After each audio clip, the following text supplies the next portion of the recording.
이 새벽에 우리에게 주시는 하나님 말씀은 시편 143편 1절에서 12절까지 교독식으로 읽습니다.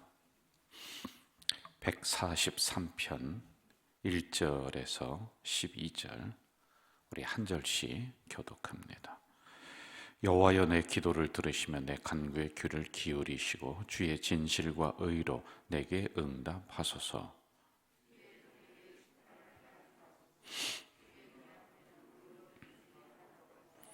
원수가 내 영혼을 핍박하며 내 생명을 땅에 엎어서 나로 죽은 지 오랜 자같이 나를 암흑 속에 두었나이다.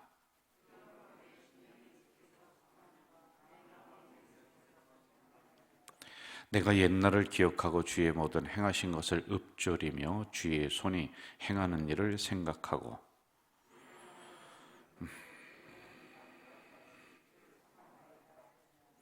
여호와여, 속히 내게 응답하소서. 내 영혼이 피곤하니이다.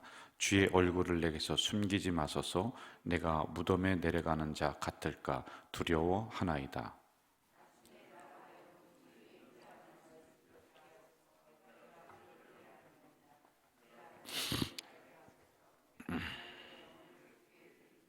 여호와여, 나를 내 원수들에게서 건지소서. 내가 주께 피하여 숨었나이다.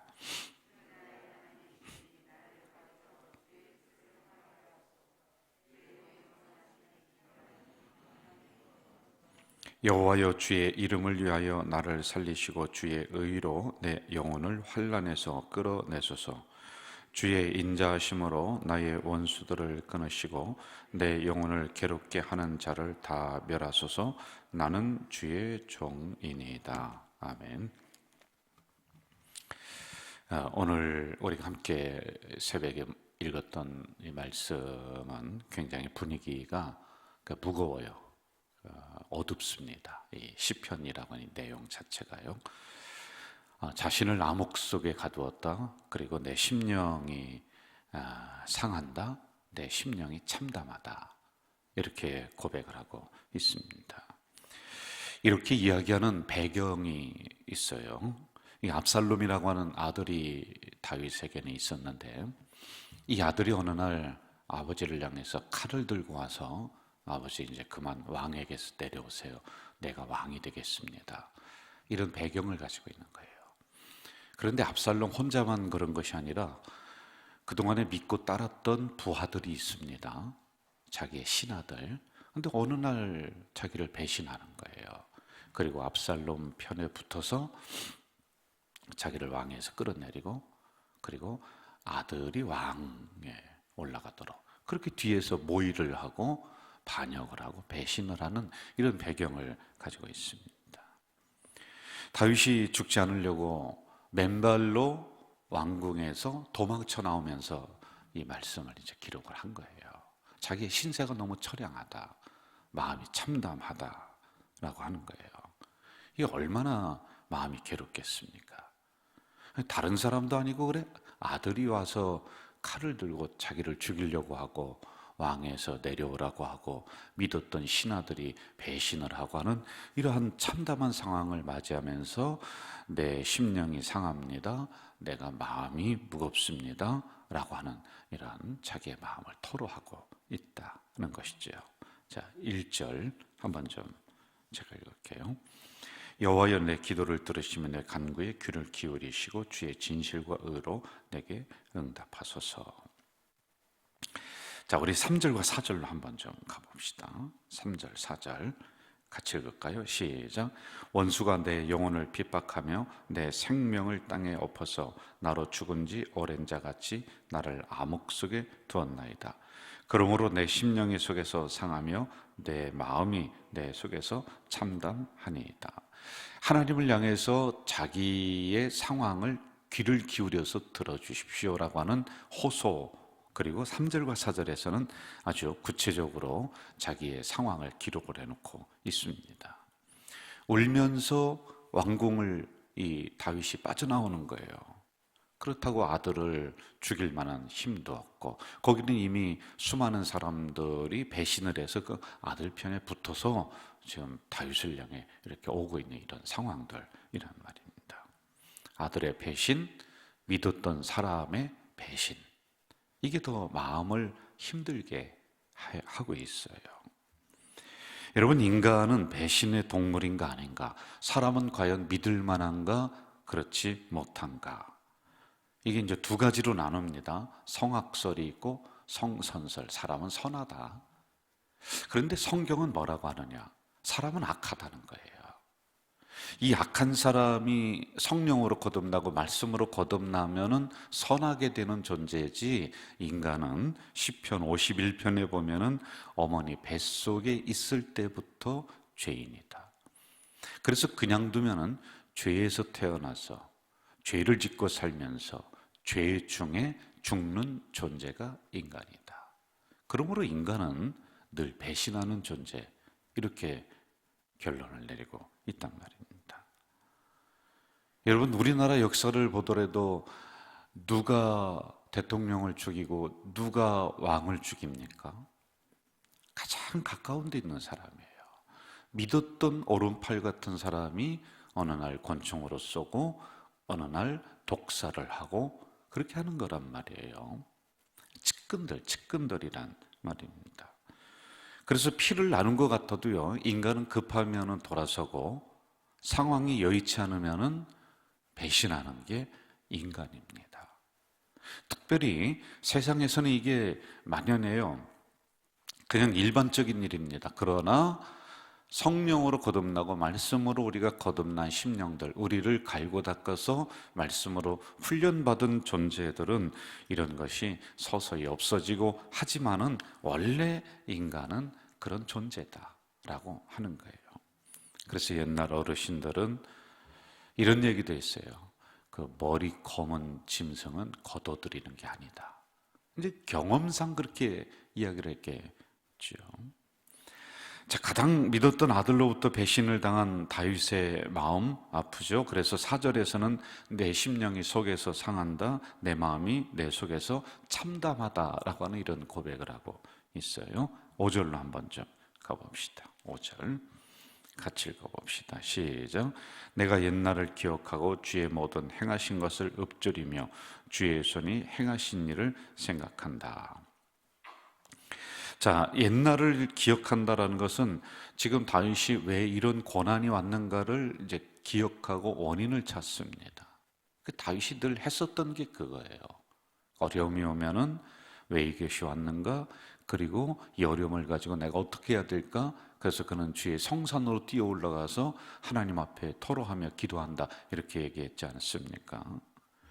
자, 그런데 왜 아들이 그리고 믿었던 측근들이 나를 이렇게 배신하면서 내가 이렇게 참담한 상황에 맞이했을까를 생각하니까 과거에 자기가 지은 죄들이 참 여러 가지가 있어요.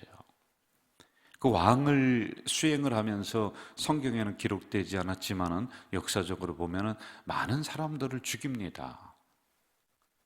그래서 손에 피가 많이 묻어서 하나님이 성전 건축도 허락하지 않은 거거든요. 이러한 부분이 있었어요. 그래서 이것을 되뇌이면서 나의 이런 잘못된 부분들이 있었구나 라고 하는 것을 하나를 깨닫습니다. 그리고 또 하나는 옛날을 기억한다라고 하는 말씀은 그럴 때마다 자기가 주의 성산에 뛰어 올라가서 하나님 앞에 회개하고 돌아섰더니 그때마다 하나님이 은혜를 주셔서 내가 그 어려움을 모면하고 여기까지 왔다라고 하는 것을 기억을 하는 거예요. 그러므로 지금도 다시 1절로 가보세요. 1절 제가 읽을게요. 여호와여, 내 기도를 들으시며 내 간구의 귀를 기울이시고 주의 진실과 의로 내게 응답하소서. 이렇게 한다는 겁니다, 여러분. 자, 여러분, 우리가 여기서 좀 받아야 될 교훈의 말씀이 아주 큽니다. 우리도 어려움을 경험할 수 있고 그런 처지에 있을 수가 있어요. 그러면 우리는 옛날을 기억하는 게, 그러니까 무슨 얘기냐면은 이게 원인이 없고 이유가 없는 고난이 별로 없어요. 다 어떤 이유가 있습니다. 내가 잘못했던, 내가 실수를 했던, 상대방이 나를 모함을 하던 뭔가 이유가 있는 거예요. 그리고 원인이 있는 거예요. 그리고 아무것도 없다, 정말 나는 뜬금없이 이러한 어려움 속에 처한다, 그러면 하나님이 그 고난을 주신 이유가 있어요. 거기에서 어떠한 하나님의 뜻을 이루어 가시려고 하는 그런 어떠한 이유가 있거든요. 이걸 우리가 찾아야 되는 거란 말이에요. 그래서 우리가 회개할 거 회개하고 해결할 거 해결해야지만이 됩니다. 이걸 우리가 받아야 돼요. 여러분 잘 생각해 보세요. 과거에 매여 있는 사람들은 앞으로 나아가려고 하는 희망이 별로 없습니다. 내가 옛날에 얼마나 좋았는데, 그러면서 자꾸 과거를 향합니다. 그러나 과거에 이러이러한 잘못이 있으므로 나는 이것을 이렇게 해결하고 미래를 향해 나간다라고 하는 사람에게는 그 길을 하나님이 열어주시는 거예요. 과거는 못 바꿔요. 과거 바꿀 수 있습니까? 안 돼요. 그럼 우리가 과거로 돌아가서 그걸 바꾸려고 노력하는 것이 아니라, 과거에 이러한 어려움이, 이러한 그 잘못이 있어서 지금의 고난이 있구나, 그러므로 지금 나는 여기에서 이 고난의 문제를 가지고 하나님 앞에 회개하고 미래를 향해 다시 반복된 실수를 저지르지 않으면서 미래를 향해 나가야지만이 되는 것, 이걸 우리가 어때야지 됩니다. 또 하나, 우리도 옛날을 기억해야 돼요. 그때 주셨던 하나님의 은혜가 있습니다. 여러분 그때그때마다 하나님이 길을 열어주셨어요. 그때그때마다 하나님이 힘을 주시고 지혜를 주시고 그렇게 우리에게 베풀어 주셨던 과거의 은혜를 기억하고, 그러면 지금 고난 앞에서도 하나님이 길 열어주실 것이다, 은혜를 주실 것이다 라고 하면서 우리는 절망하고 낙심할 이유가 없다는 거예요. 이걸 어디야지 됩니다. 다윗은 그때도 캄캄한 상황 속에서도 하나님이 해결해 주셨다라는 이 믿음이 있단 말이에요. 그래서 5절에 기억한다, 과거를 돌아본다. 단지 후회가 아니라 이 상황도 하나님이 해결해 주실. 그런데 마음은 여전히 아프긴 아파요. 왜? 믿었던 아들이, 믿었던 신하들이 자기를 이렇게 배신하니까 그렇단 말입니다. 자, 7절 가봅시다. 7절 같이 읽어볼까요? 시작. 여호와여 속히 내게 응답하소서. 내 영이 피곤하니이다. 주의 얼굴을 내게서 숨기지 마소서. 내가 무덤에 내려가는 자 같을까 두려워하나이다. 하나님 앞에 용기를 내서 기도하면서 얼굴을 숨기지 말아달라. 그러니까 속히 응답해 주십시오라고 하는 이러한 간절한 기도를 지금 하고 있습니다. 여러분 만약에 하나님이 우리를 그대로 두신다면 우리도 우리의 영혼이 마치 무덤에 내려가서 쓰러지는 그런 존재처럼 될 수밖에 없는 게 바로 여러분과 저란 말입니다.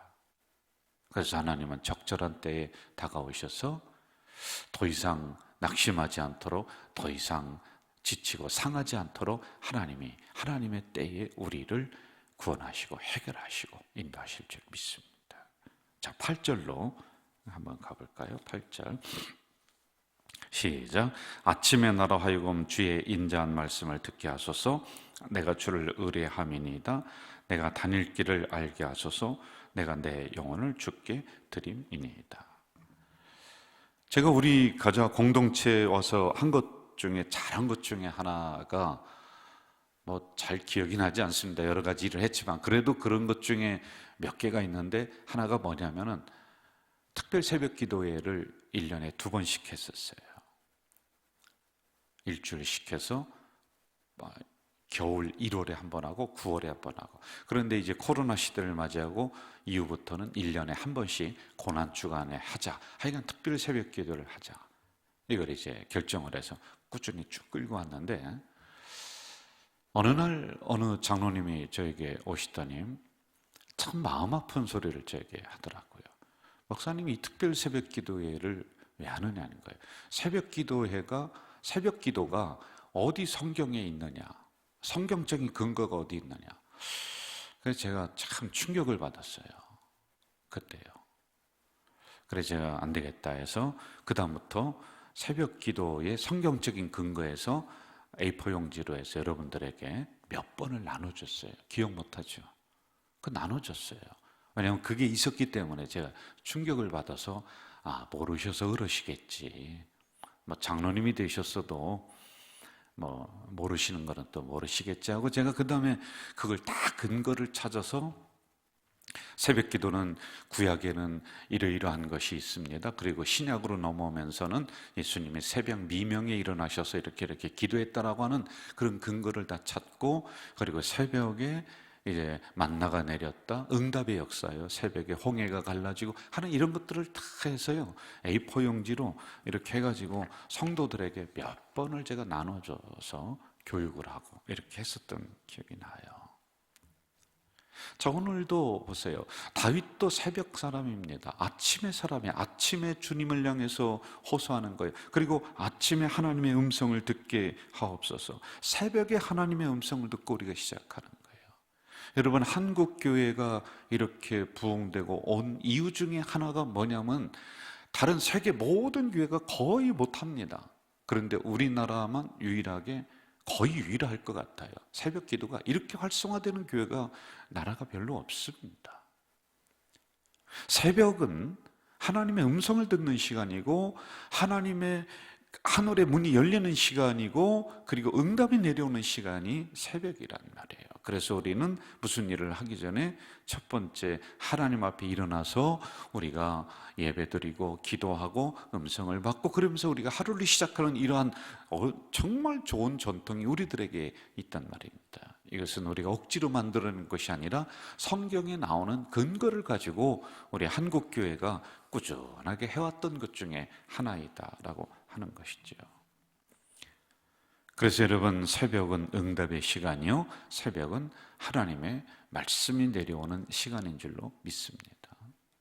자, 12절로 가면서 마무리합시다. 같이 읽읍시다. 주의 인자하심으로 나의 원수들을 끊으시고 내 영혼을 괴롭게 하는 자를 다 멸하소서. 나는 주의 종이니이다.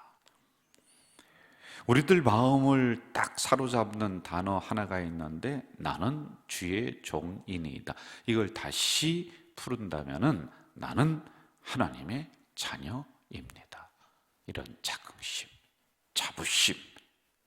저는 이러한 자부심을 가지고, 믿음의 생각을 가지고 오늘 하루도 승리하며 나가는 우리 공동체 식구들 되기를 간절히 축원합니다. 사랑하시는 아버지 하나님, 이 새벽에 연약한 저희들을 또 깨우셨습니다. 부르셨습니다. 새벽은 하나님의 말씀이 내려오는 시간이요, 새벽은 응답받는 시간인 줄 믿습니다. 이렇게 하나님 주신 응답, 주신 말씀을 가지고 이 하루를 승리하며 살아가는 우리 공동체 식구들이 다 되도록 인도해 주시옵소서. 마음이 괴롭고 힘들 때 다윗이 하나님 앞에 나와 부르짖었던 것처럼 주의 성산 성전을 찾으며 우리의 마음을 토로하는 주의 자녀들이 다 되도록 인도해 주시옵소서. 하나님, 특별히 코로나가 엄중한 상황 속에 있습니다. 이럴 때 주의 자녀들을 지켜주시옵소서. 또한 아버지 하나님, 이럴 때 혹시 누군가가 확진이 되었다 해서 우리가 그 사람들을 향해 구설수에 오르게 하는 것이 아니라 오히려 기도해주고 위로하는 우리 공동체 식구들 다 되게 하시고, 하루속히 전염병이 이 땅에서 물러갈 수 있도록 긍휼을 내려 주시옵소서. 예수님의 이름으로 기도하옵나이다. 아멘. 하늘에 계신 우리 아버지, 아버지의 이름을 거룩하게 하시며 아버지의 나라가 오게 하시며 아버지의 뜻이 하늘에서와 같이 땅에서도 이루어지게 하소서. 오늘 우리에게 일용할 양식을 주시고 우리가 우리에게 잘못한 사람을 용서하여 준 것 같이 우리 죄를 용서하여 주시고 우리를 시험에 빠지지 않게 하시고 악에서 구하소서. 나라와 권능과 영광이 영원히 아버지의 것입니다. 아멘.